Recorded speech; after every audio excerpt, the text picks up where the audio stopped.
Hey Diamonds and Gems, it's your girl Sadia, and today is my birthday. I just turned 38 years old. Today I wanted to just come take a walk in the park, and I wanted to talk to you all about some of the things that's been on my heart about what's going on in the world. There has been a shift in the United States that has affected the world at the cost of so many black women and men, and with the recent deaths, which really sparked it all, with Ahmaud Arbery, Breonna Taylor, and George Floyd. I personally have 3 beautiful black sons, and this whole shifting has affected me on multiple levels.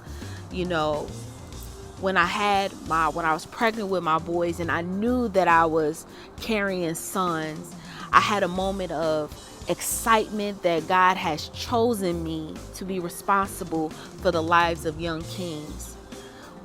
But almost immediately with that joy was that sinking feeling of the experience that many African American men and women have faced here in the United States.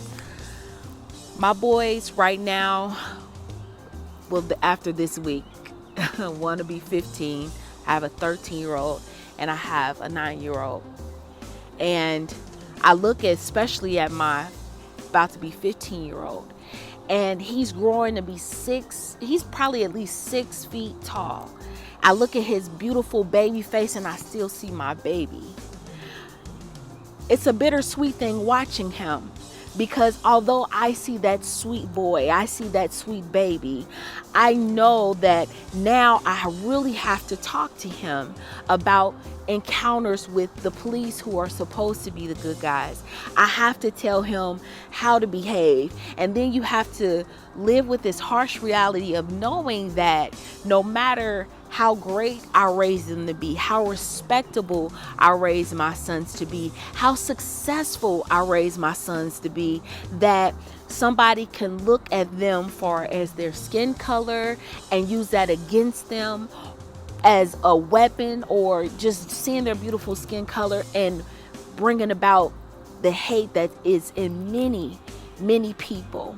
So this has been especially hard for me. It's a bittersweet thing because I do feel like we are in history. I do feel like something is changing, but I have to admit, since the moment of me knowing that I was chosen to bear sons, that it has been emotional. It doesn't matter how rich our men are or our women are. It doesn't matter the level of success. It doesn't matter how well mannered. When you see a lot of good people come encounter with people who hate them because of melanin, something that we couldn't control, you realize that there is nothing that you can really do to prepare any child, any person to encounter hate, evil. So it brings about a level of fear, because on one level you will give your life for your sons, but on another level you feel helpless. And that's the worst, to feel helpless. For those of you all who would like to be a part of this shift, and right now what is happening is history is being made. Our children's children will look back and they would wonder, what did we do? So I'm going to give you 3 things that you can do that can make a big difference. First, I would say donate. You can donate on a local level or a national level. Some of the national organization is Black Lives Matter, as well as Until Freedom. And look in your own community, look on Facebook and Instagram, and I'm sure you can find places that you can donate to help this cause. And making sure that, another thing that you can do is making sure that you're willing to have uncomfortable conversations. It's so many things that we were told in my culture or in other cultures, and we really need to have conversations to possibly unlearn what we have learned.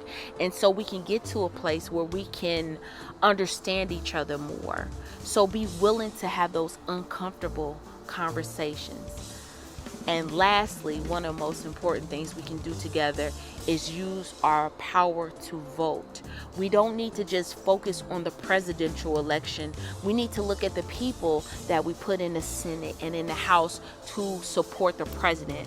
Look at people who you're voting for. Look at what they stand for. Look at their history. Let's really make this a sustained effort, far as whether, again, those uncomfortable conversations, donating to the cause, and as well as voting. Every vote, we need to be present. Every vote, we need to be informed about what's going on. I am about to finish my birthday walk, finish clearing my mind. I am especially grateful for this birthday, just reflecting on how much I've come through personally. I'll probably celebrate this week, next week, probably end up the month of June for turning up for my birthday. But I must be honest that sadly, I'm reminded of Breonna Taylor, whose birthday was a couple weeks ago in June as well. And I'm sure that her family had no idea that last year that they would be celebrating her last birthday. This June, she would have been 27 years old. No justice, no peace.